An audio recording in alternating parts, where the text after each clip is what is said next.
देखिए कल श्रीमान डीजीपी साहब के निर्देशन में पूरे राज्य भर में एरिया डोमिनेशन की कार्रवाई थी, जिसमें संगठित अपराध, चालानशुदा अपराधी, पूर्व में जिनके विरुद्ध इनाम घोषित किए गए हैं और अन्य इलीगल गतिविधियों पर एक संगठित कार्रवाई की गई थी, जिसके अंतर्गत शेखपुर रहेर थाना में की एक टीम द्वारा सूचना मिलने पर वो शेखपुर रहेर के अंतर्गत एक गांव पहुंचे थे, जहां उन्हें सूचना मिली कि वहां पर भट्टी बनाकर अवैध तरीके से शराब निकाला जा रहा है।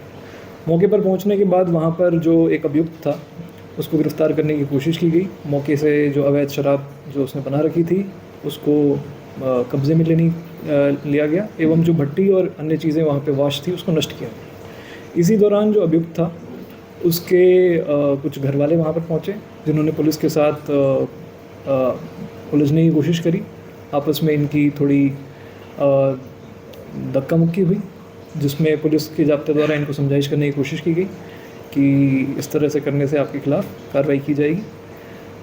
उसी दौरान जो वहाँ पर महिला थी, जो अभियुक्त की माँ थी, वो इन सब चीज़ों से घबराकर बेहोश हो गई।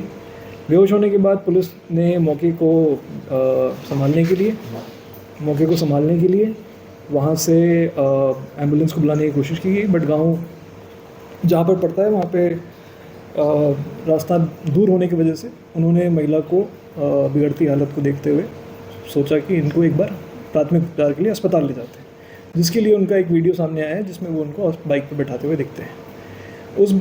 उस दौरान किसी ने वीडियो बनाकर इस चीज़ को इस तरह से हाईलाइट किया कि पुलिस वहाँ पर पहुँची है और अवैध तरीके से वहाँ पर कार्रवाई कर रही है, परंतु ये पूरी कार्रवाई एरिया डोमिनेशन के अंतर्गत की गई थी। वहाँ से मौके से शराब जब्त की गई है, वहाँ पर भट्टी भी है और जो उक्त महिला है उसके वो पूर्व में भी चालानशुदा है।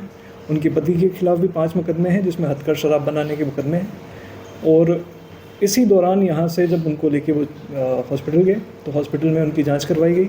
हर तरीके से जांच होने के बाद डॉक्टर ने बताया कि हर तरीके से सही है, बस किसी इस पूरे धक्का मुक्की में थोड़ी शॉक में आने की वजह से वो मूर्छित हो गई थी।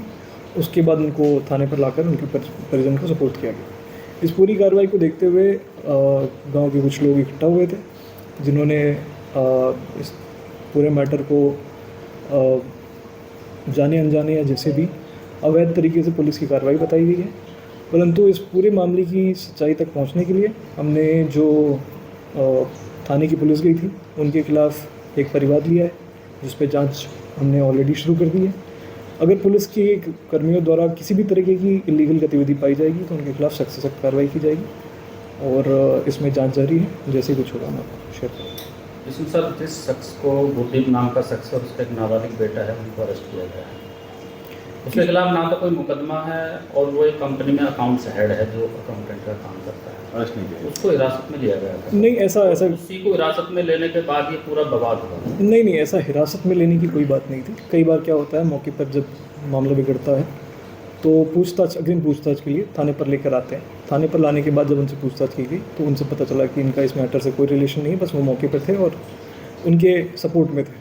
उसके बाद उनको पूछताछ करके जो सुसंगत धारा है उसके अंदर उनकी रुखसत की गई और ऐसा कहीं पर भी नहीं था कि किसी भी तरीके से किसी को अवैध हिरासत में लिया गया। जिस तरह से 2 पुलिसकर्मी महिला को पकड़कर बाइक पर बैठा रहे हैं, ये कहाँ तक उचित है और क्या कोई पुरुष पुलिसकर्मी महिला को इस तरह से पकड़ सकता है?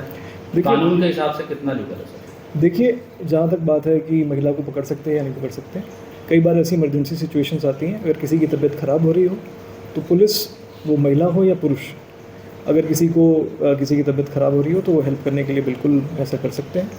और ये चीज़ हमें ध्यान में रखनी चाहिए कि कई बार इमरजेंसी सिचुएशन में टाइम इज़ ऑफ एसेंस, तो उसको ध्यान में रखते हुए उन्होंने ऐसे किया। बाकी एक नाबालिग के पगड़ी को भी वहाँ खींचने का और उनके केस पकड़ के उन्हें घसीटने का आरोप लग रहा है पुलिस वालों को। ऐसी जो घटना की वीडियो हमारे पास पूर्व में जो पुलिस द्वारा बनाई गई वीडियो है, उसमें भी कहीं ऐसा नहीं दिख रहा है कि किसी के साथ इस तरह की कृत्य किया गया है।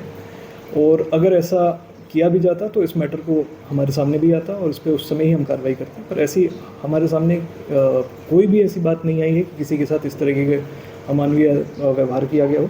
परंतु जांच में अगर कभी कभी भी ऐसा सामने आता है तो इसके ऊपर भी हम कार्रवाई करेंगे। पर अभी तक प्रथम दृष्टया और हर तरीके से जो साक्ष्य हमारे सामने आए हैं उसमें कहीं पे भी ऐसा नहीं है कि किसी की पगड़ी उछाली गई हो या ऐसा कुछ किया हो। मामला दर्ज हो गया पुलिस कर्मियों के खिलाफ?